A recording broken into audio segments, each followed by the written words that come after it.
فجر کی نماز کا اہتمام کرنے کے لیے چند باتیں تجویز عرض کر دوں جو ہمارے اکابر نے تجویز فرمائی. میرے شیخ و مرشد عارف باللہ حضرت اقدس حضرت مولانا شاہ حکیم محمد اختر صاحب نور اللہ مرکزوں نے ارشاد فرمائی اور بھی بڑے اکابر نے فرمائی. ان میں پہلی بات کہ رات کو جلدی سونے کا اہتمام. ایک بندہ اگر رات کو 1 بجے سوئے کہ جی میں فجر میں اٹھوں گا، این خیال اس کو محالس تو جنوں ہو ہی نہیں سکتا، نہیں اٹھے گا الا ماشاء اللہ. کبھی کبھار ہو گیا آدمی، کبھی کبھار ایسی نوبت آ جائے تو وہ ضرور اٹھے گا جس کی عادت ہے. لیکن جس کی روز عادت ہے رات کو 12 بجے 1 بجے 2 بجے سو رہا ہے، کیسے وہ 5 بجے اٹھ کر نماز کے لیے آئے گا؟ نیند ہی نہیں اٹھنے دے گی اس کو. اس لیے پہلی بات رات کو جلدی سونے کا اہتمام، اپنے گھروں کا ماحول ایسا بنایا جائے کہ رات کو جلدی سویا جائے. نمبر 2، کھانا جلدی کھانے کا اہتمام، جلدی کھانے کا. ہاں رات کا کھانا 12 بجے ہو رہا ہے، واہ بھی واہ 1 بجے، یہ کون سا رات کا کھانا ہے؟ یہ شام کا ہوتا تھا، عشائیہ شام کا، مغرب کے بعد عشاء سے پہلے. آپ مغرب و فوراً بعد نہیں کھا سکتے، عشاء سے تھوڑا پہلے کھا لو، بس کام ختم، رات کی جھنجھٹ ختم ہو جائے گا. عورتیں بھی فارغ، آپ بھی فارغ، آرام سے سو مزے کرو. لیکن جانو ماحول ہی عجیب ہے. تو عشاء سے پہلے پتہ نہیں یہ کون سی بات کر دی. یہ الحمدللہ بہت سارے گھرانوں میں معمول ہے، ہمارے یہاں تو بہت معمول ہے. مغرب کے بعد کھانا ہے رات کا. دن کا جب دوپہر کا کھانا آپ 12-1 بجے کھاؤ گے تب تو رات کا کھانا مغربی کے بعد. اگر دوپہر کا کھانا ہی بھائی صاحب کا 4 بجے ہو رہا ہے تو رات کا کھانا کہاں سے کھائے گا؟ یہ کھائے گا ہی 1 بجے. گنگا ہی الٹی چل رہی ہے، بندہ کرے تو کریں گے، معاملہ ہی الٹ ہے.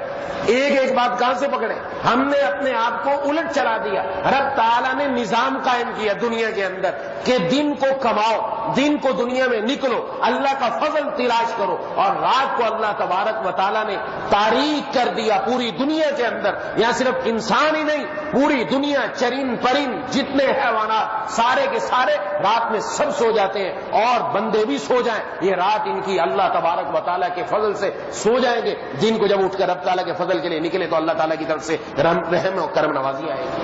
پھر دیکھیں اب فجر کے وقت سوئے گا کیسے کام بنے گا. بہرحال رات کا کھانا جلدی کھائیں، نمبر 2 کام. نمبر 3، کم کھائیں.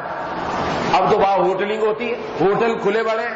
یہ تو آواسین پر بیٹھا ہے، کوئی سلاطین پر بیٹھا ہے، رات کو کھینچے 1 بجے 2 بجے، یہ کو کھانا ہے؟ عجیب بات ہے. یہ کون سا کھانا ہے جو رات کو اتنی دیر سے ہو رہا ہے؟ یہ اس کھانے سے بہتر تھا بندہ گھر میں آ کے دال روٹی کھا کے سو جاتا، اچھا تھا. جیسے صبح کی نماز تو رب تعالیٰ کے در پر آ کر پڑھتا. اب جب مرکن غذائیں کھائے گا تو صبح اٹھے گا؟ نہیں اٹھے گا. یقین ہے جنہوں نے کیا انہوں نے دیکھا، مشاہدہ ہے، ہمارا اپنا تجربہ ہے. دیکھ لیں آپ اپنی زندگی کے اندر، اگر عادت ہے صبح اٹھنے کی، جس دن یہ کھا کر آئیں گے صبح کے اس وقت بندہ اٹھے گا. پھر دیکھ لیں. اس لیے کم کھائے، کم کھائے. اور نمبر 4، اس کے ساتھ پانی پیے ہی نہیں عشاء کے بعد. پانی کے اندر غنودگی، پانی کے اندر اصل چیز ہے غنودگی اور نیند. یہ زیادہ آتی ہے نیند جتنا پانی زیادہ پیے گا رات کو. اس لیے عشاء کے بعد پانی پیے ہی نہیں. اگر ضرورت ہے بہت کم پیے، بس تھوڑا سا پی کر بس. پھر دیکھیں آپ کی آنکھ کیسے کھلتی. اب رات کو گھٹاگھٹ پانی پیا جا رہا ہے دبا کے. اب جب پانی پیئیں گے صبح کے وقت میں غنودگی خوب ہوگی، خوب غنودگی، اٹھے جائے گا ہی نہیں. اس لیے پانی بھی کم پیے. یہ چند کام ایسے جو ہمارے اختیار میں. اس کے ساتھ صبح اٹھنے کے لیے الارم لگائیں. گھر والوں میں کسی کو بتا دیں آپ مجھے اٹھائیں. اپنے دوستوں میں کسی کو بتا دیں. الحمدللہ ہمارے کئی ایسے دوست موجود ہیں جو صبح ایک دوسرے کو اٹھاتے ہیں، فکر کرتے ہیں ایک دوسرے کی. اس نے اس کو فون نمبر دیا، اس نے اس کو مجھے اٹھا دینا، مجھے اٹھا دینا. ایک دوسرے کو اٹھاتے ہیں فجر کی نماز کے لیے. تو وہ فون نمبر دے دیں کہ بھئی آپ نے مجھے اٹھا دینا ہے صبح کو، اور فون تھوڑی دور رکھیں. ایسا نہیں نیند میں ہاتھ مارا بند، پتہ ہی نہیں چلا بھائی صاحب کہ جی آپ نے تو کال ہی نہیں کی، آپ نے تو اٹھایا نہیں. بلکہ ڈھول بھی بجتے رہے تو بھی آنکھ نہیں کھلتی. بعضوں کی تو نیند ایسی ہے. ایسی نیند، پہلے نیند کو جگاؤ پھر بندے کو جگاؤ، ایسی نیند آتی ہے. اب سارا دن جب آپ نے ساری رات ایسی گزر گئی کہ دیر سے سارے کام ہو رہے ہیں، کیسے آنکھ کھلے گی ہی نہیں. اللہ تعالیٰ نے ایک جسم میں رکھا ہے نا، اس جسم کو نیند تو ضروری ہے، نیند کے بغیر کام چلتا ہے نہیں. تو بہرحال ایک دوسرے کو بتا دیا، الارم لگائے، لیکن دور رکھے جو اٹھ کر بند کرنا پڑے. اٹھ کر جائے پھر بند کرے، پھر بند کر کے واپس نہیں آئے، ہمت کر کے کھڑا ہو جائے کہ بس اب اللہ تبارک و تعالیٰ کے حکم پر عمل کرنا ہے، اب اللہ تبارک و تعالیٰ کے راستے میں جانا ہے. ہمارے حضرت فرماتے یہ جو کہا جاتا ہے وہ جی میرا بلڈ پریشر بڑا لو ہو رہا ہو، اس لیے اٹھا نہیں جا رہا، درد ہو رہا ہے سر میں، اینٹھن ہو رہی ہے جسم میں، میرا درد ہو رہا ہے، نہیں اٹھا جا رہا. اگر اسی وقت ایک سانپ اوپر سے آ کر آپ کے بستر پر گرے، اب فرمایا تمہارا بلڈ پریشر ہائی کیا جائی ہو جائے گا، منٹ میں بھاگے گا.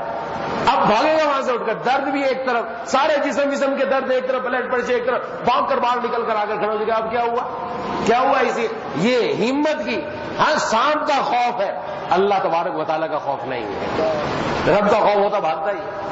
اور کئی مواقع ایسے آئے، میں نے اور آپ نے دیکھا، زلزلے آئے، اللہ نے ہلایا زمین کو، اس رات عوام سوئی نہیں، فجر کے اندر مسجدیں آباد تھی ساری، ایک رات میں کرشمہ ہو گیا، بندہ ٹھیک ہو گیا، اللہ نے زمین کو ہلایا کہ ٹھیک ہے اب دیکھو، ہلایا، راتوں رات ساری رات جاگتے رہے، اور فجر میں تن دھرنے کی جگہ نہیں تھی مسجد کے اندر، پاؤں رکھنے کی جگہ نہیں تھی، ایسی ہم نے اپنی آنکھوں سے دیکھا۔ کیا ہو گیا؟ رب تعالیٰ نے جب ایک مرتبہ ہلایا تو ہل گیا کہ یہ کیا ہو گیا، اب دل میں خوف آیا، یہ خوف روزانہ ہو تو بندہ ایسے ہی رب تعالیٰ کے در پر آتا رہے گا، اور خوف کے ساتھ امید بھی ہو، جب آ رہا ہے اللہ بلا رہے ہیں تو نوازے گی بھی ضرور، انشاءاللہ معاف بھی فرما دیں گے، اپنے پیاروں میں بھی شامل فرما دیں گے انشاءاللہ۔ تو پھر یہ اہتمام ہو اس کے ساتھ، یہ چند باتوں کا اہتمام کر لیں تو صبح اگر اٹھ گیا فجر کی نماز کے لیے آ جائے، الحمدللہ، نماز پڑھنے کے بعد 3 مرتبہ الحمدللہ پڑھے، یا اللہ آپ کا شکر ہے، آپ کا فضل ہے، ورنہ میں تو اس لائق نہیں تھا، آپ نے مسجد میں جماعت کے ساتھ نماز فجر کی توفیق عطا فرما دی، شکر ادا کر لیا ہم نے، انشاءاللہ کل بھی آنکھ کھلے گی، کل بھی مسجد میں آئیں گے انشاءاللہ، یہ شکر ادا کرنے پر مزید انعام۔ اور اگر نماز رہ گئی، یہ سارے کام جو میں نے عرض کیے کرنے کے باوجود آنکھ نہیں کھلی، بندہ سوتا رہ گیا، اٹھ کر خوب توبہ کرے، خوب اللہ سے معافی مانگے، خوب روئے، خوب گڑ گڑائے، چند دن یہ عمل کر کے دیکھیں، انشاءاللہ اس کے بعد آنکھ کھلنا شروع ہو جائے گی، کام بننا شروع ہو جائے گا۔ اور سورہ کہف کی آخری 4 آیتیں اس کی تلاوت کر کے سوئے، یہ مجرب عمل ہے کہ جو اس کی 4 آیتوں کی تلاوت کر کے جس ٹائم پر ارادہ کرے کہ فلاں ٹائم پر میری آنکھ کھل جائے، اس وقت اس کی آنکھ ضرور کھل جاتی ہے۔ سورہ کہف کی آخری 4 آیتیں پڑھ لیں، ہاں قرآن کریم کھولے اور سورہ کہف نکالے، آخری 4 آیتیں پڑھ کر سوئے، ارادہ کر لے میری 4:50 پر آنکھ کھل جائے، وہ کھل جائے گی۔